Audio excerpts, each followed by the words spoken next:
ओम शांति। 17/8/2024 के साकार अनमोल धारणा युक्त ईश्वरीय महावाक्य हैं। मीठे बच्चे, विनाशी शरीरों से प्यार न करके अविनाशी बाप से प्यार करो तो रोने से छूट जाएंगे। प्रश्न है, अनराइटियस प्यार क्या है और उसका परिणाम क्या होता है? आंसर है, विनाशी शरीरों में स्नेह रखना अनराइटियस प्यार है। जो विनाशी चीज़ों में मोह रखते हैं वह रोते हैं। देही अभिमान के कारण रोना आता है। सतयुग में सब आत्म अभिमानी हैं, इसलिए रोने की बात ही नहीं रहती। जो रोते हैं वह खोते हैं। अविनाशी बाप के अविनाशी बच्चों को अब शिक्षा मिलती है, देही अभिमानी बनो तो रोने से छूट जाएंगे। ओम शांति। यह तो बच्चे जानते हैं कि आत्मा अविनाशी है और बाप भी अविनाशी है, तो प्यार किसको करना चाहिए? अविनाशी आत्मा को, अविनाशी को ही प्यार करना है। विनाशी शरीर को थोड़ी प्यार करना चाहिए। सारी दुनिया विनाशी है, हर एक चीज़ विनाशी है, यह शरीर भी विनाशी है। आत्मा अविनाशी है, आत्मा का प्यार अविनाशी होता है। आत्मा कभी भी मरती नहीं है, उसको कहा जाता है राइटियस। तो बाप कहते हैं तुम अनराइटियस बन गए हो। वास्तव में अविनाशी का अविनाशी के साथ प्यार होना चाहिए। तुम्हारा प्यार विनाशी शरीर के साथ हो गया है, इसलिए रोना पड़ता है। अविनाशी के साथ प्यार नहीं, विनाशी के साथ प्यार होने से रोना पड़ता है। अभी तुम अपने को अविनाशी आत्मा समझते हो तो रोने की बात ही नहीं, क्योंकि आत्म अभिमानी हैं। तो बाप अब तुम बच्चों को आत्म अभिमानी बनाते हैं। देह अभिमानी होने से रोना पड़ता है। विनाशी शरीर पिछाड़ी रोते हैं, समझते भी हैं आत्मा मरती नहीं। बाप कहते हैं अपने को आत्मा समझो। तुम अविनाशी बाप के बच्चे अविनाशी आत्मा हो, तुमको रोने की दरकार ही नहीं। आत्मा एक शरीर छोड़ जाए दूसरा पार्ट बजाती है, ये तो खेल है। तुम शरीर में ममत क्यों रखते हो? देही सहित देही के सब संबंधों से बुद्धि योग तोड़ो। अपने को अविनाशी आत्मा समझो। आत्मा कभी भी मरती नहीं। गायन भी है जो रोया सो खोया। आत्म अभिमानी बनने से ही लायक बन जाएंगे तो बाह पाकर देह अभिमानी से आत्म अभिमानी बनाते हैं। कहते हैं तुम कैसे भूले हुए हो, जन्म जन्मांतर तुमको रोना पड़ा, अब फिर से तुमको आत्म अभिमानी बनने की शिक्षा मिलती है, फिर तुम कभी रोएंगे ही नहीं। तो यह है रोने वाली दुनिया और वह है हंसने की दुनिया। यह दुख की दुनिया, वह सुख की दुनिया। बाप बहुत अच्छी रीति से शिक्षा देते हैं। अविनाशी बाप की अविनाशी बच्चों को शिक्षा मिलती है। वह देह अभिमानी हैं तो देह को ही देख शिक्षा देते रहते हैं, तो देह की याद आने से रोते हैं। देखते भी हैं शरीर खत्म हो गया, फिर उनको याद करने से क्या फ़ायदा? मिट्टी को याद किया जाता है क्या? अविनाशी चीज़ ने जाकर दूसरा शरीर लिया। यह तो बच्चे जानते हैं। जो अच्छा कर्म करता है उनको फिर शरीर भी अच्छा मिलता है। कोई को खराब रोगी शरीर मिलता है, वह भी कर्मों अनुसार। ऐसा नहीं कि अच्छा कर्म किया है तो ऊपर चले जाएंगे, नहीं, ऊपर तो कोई जा नहीं सकेंगे, जा ही नहीं सकते। अच्छे कर्म किए हैं तो अच्छा कहलाएंगे। जन्म अच्छा मिलेगा, फिर भी नीचे तो आना ही है।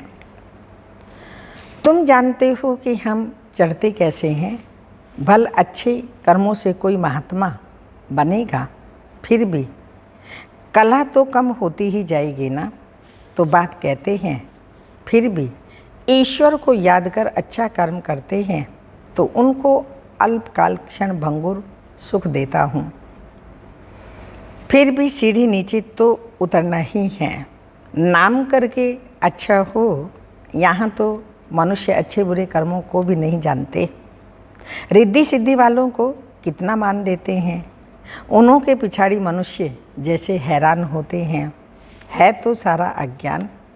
समझो कोई इनडायरेक्ट दान पुण्य करते हैं, धर्मात्मा हॉस्पिटल बनाते हैं, तो दूसरे जन्म में उनका एवजा जरूर मिलता है। बाप को याद करते हैं, भल गालियाँ भी देते हैं, तो भी मुख से भगवान नाम तो कहते हैं, बाकी अनजान होने कारण जानते कुछ भी नहीं। भगवान को याद कर रुद्र पूजा करते हैं, रुद्र को भगवान समझते हैं, रुद्र यज्ञ रचते हैं, शिव व रुद्र की पूजा करते हैं। बाप कहते हैं, मेरी पूजा करते हैं परंतु बेसमझी से क्या क्या बनाते हैं, क्या क्या करते हैं। जितने मनुष्य उतने उन्हों के गुरु हैं। झाड़ में नए नए पत्ते टालियाँ आदि निकलते हैं तो यह कितना शोभते हैं। सतोगुणी होने के कारण उनकी महिमा होती है। बाप कहते हैं, ये दुनिया ही विनाशी है। तो विनाशी चीज़ों को प्यार करने वाली दुनिया है। कोई कोई का बहुत प्यार होता है तो मोह में जैसे पागल बन जाते हैं। बड़े बड़े सेठ लोग मोहवश पागल हो जाते हैं।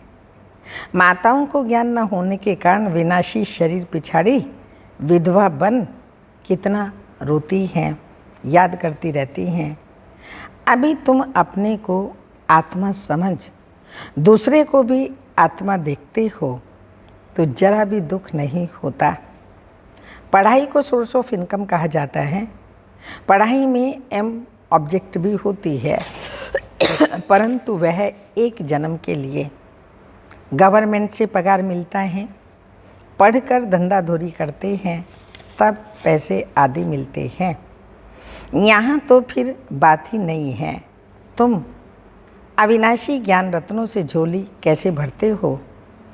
आत्मा समझती है कि बाबा हमको अविनाशी ज्ञान खजाना देते हैं। भगवान पढ़ाते हैं तो जरूर भगवान भगवती ही बनाएंगे ना, परंतु वास्तव में इन लक्ष्मी नारायण को भगवान भगवती समझना रॉन्ग है। अभी तुम बच्चे जानते हो, ओहो जब हम देह अभिमानी हो जाते हैं तो हमारी बुद्धि कितनी डिग्रेड हो जाती है, जैसे जानवर बुद्धि बन जाते हैं। जानवरों की सेवा भी बहुत अच्छी होती है, मनुष्यों की तो कुछ भी नहीं। रेस के घोड़ों आदि की कितनी संभाल होती है। यहाँ के मनुष्यों की देखो क्या हालत है। कुत्ते को भी कितना प्यार से संभालते हैं, चाटते रहते हैं, साथ में सुलाते भी हैं। देखो दुनिया का क्या हाल हो गया है।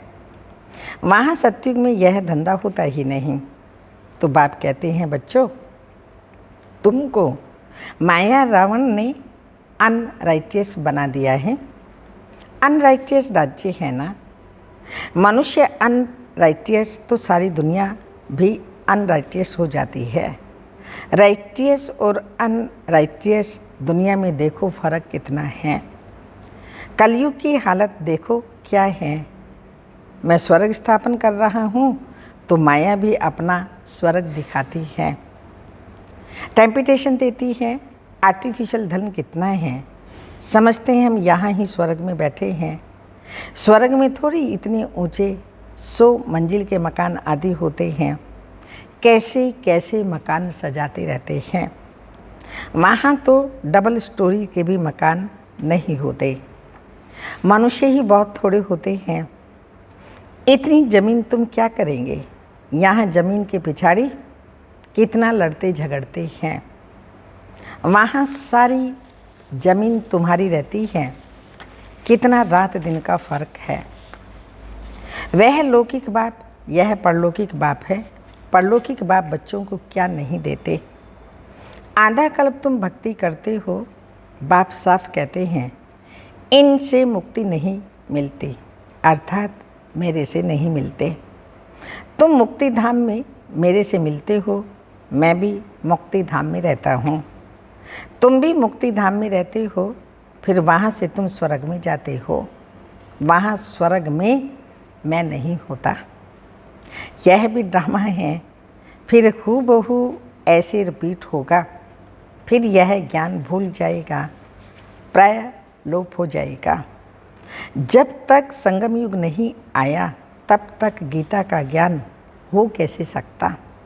बाकी जो भी शास्त्र आदि हैं वह है भक्ति मार्ग के शास्त्र। अब तुम नॉलेज सुन रहे हो, मैं बीज रूप ज्ञान का सागर हूँ। तुमको कुछ भी करने नहीं देता, पाँव भी पड़ने नहीं देता। पाँव किसको पड़ेंगे? शिव बाबा के तो पाँव है ही नहीं। यह तो ब्रह्मा के पाँव पड़ना हो जाएगा। मैं तो तुम्हारा गुलाम हूँ। उनको कहते हैं निराकारी। निराकारी सो भी जब वह एक्ट में आए तब तो निरअहंकारी कहा जाए। बाप तुमको अथाह ज्ञान देते हैं। यह है अविनाशी ज्ञान रत्नों का दान। फिर जो जितना लेवे, अविनाशी ज्ञान रत्न लेकर फिर औरों को दान करते जाओ। इन रत्नों के लिए ही कहा जाता है एक एक रत्न लाखों का है। कदम कदम पर पदम देने वाला तो एक ही बाप है। सर्विस पर बड़ा अटेंशन चाहिए। तुम्हारा कदम है याद की यात्रा का। उनसे तुम अमर बन जाते हो। वहाँ मरने अर्थात मरने आदि की फिक्र नहीं होती।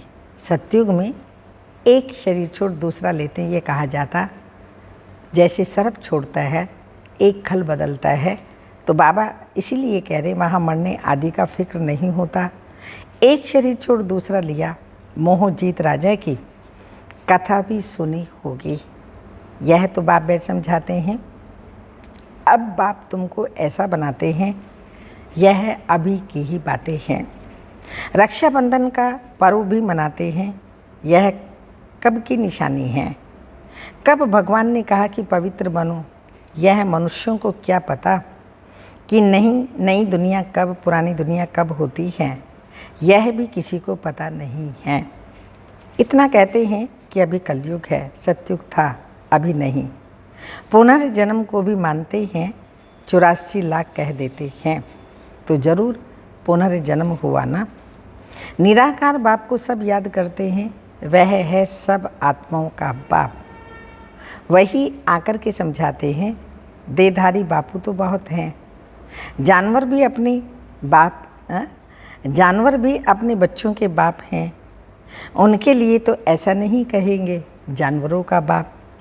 सतयुग में कोई कुछ किच्चड़ पट्टी होती नहीं। जैसा मनुष्य वैसा फर्नीचर होता है। यहाँ पंछी आदि भी फर्स्ट क्लास खूबसूरत होते हैं। सतयुग में सब अच्छी अच्छी चीज़ें होंगी। वहाँ फल कितना स्वीट बड़े होते हैं। फिर वह सब कहाँ चला जाता है? स्वीट से बिल्कुल कड़वाहट आ जाती है, थर्ड क्लास बनते हैं। तो चीज़ें भी थर्ड क्लास बन जाती हैं। सतयुग है फर्स्ट क्लास, तो सब चीज़ें फर्स्ट क्लास मिलती हैं। सतयुग में है थर्ड क्लास, सब चीज़ें सतो रजो तमो क्रॉस करते हैं। यहाँ तो कोई मज़ा नहीं है। आत्मा भी तमो प्रधान तो शरीर भी तमो प्रधान है। अभी तुम बच्चों को ज्ञान है कहाँ वह और कहाँ यह, रात दिन का फर्क है। बाप तुमको कितना ऊंच बनाते हैं।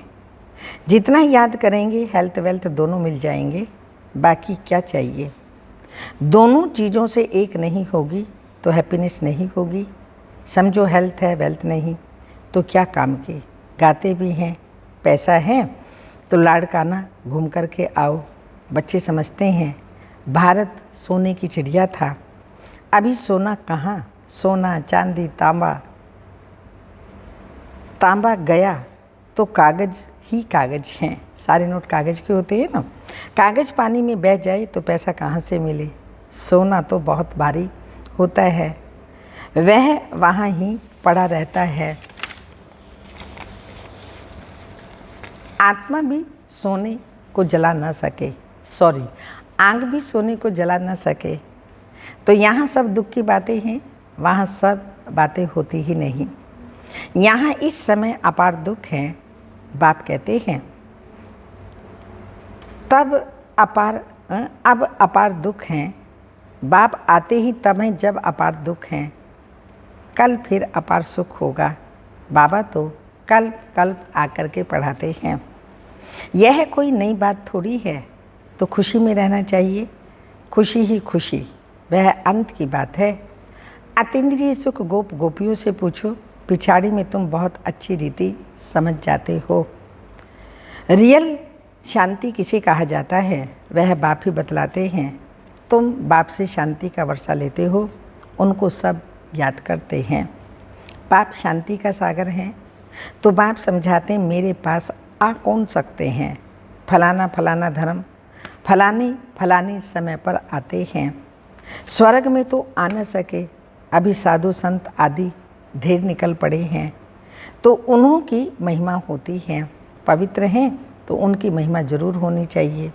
अभी नए उतरे हैं, पुरानों की तो इतनी महिमा हो न सके। वह तो सुख भोग तमो प्रधान में चले गए हैं। कितने ढेर गुरु किस्म किस्म के निकलते जाते हैं, इस बेहद के झाड़ को कोई जानते नहीं।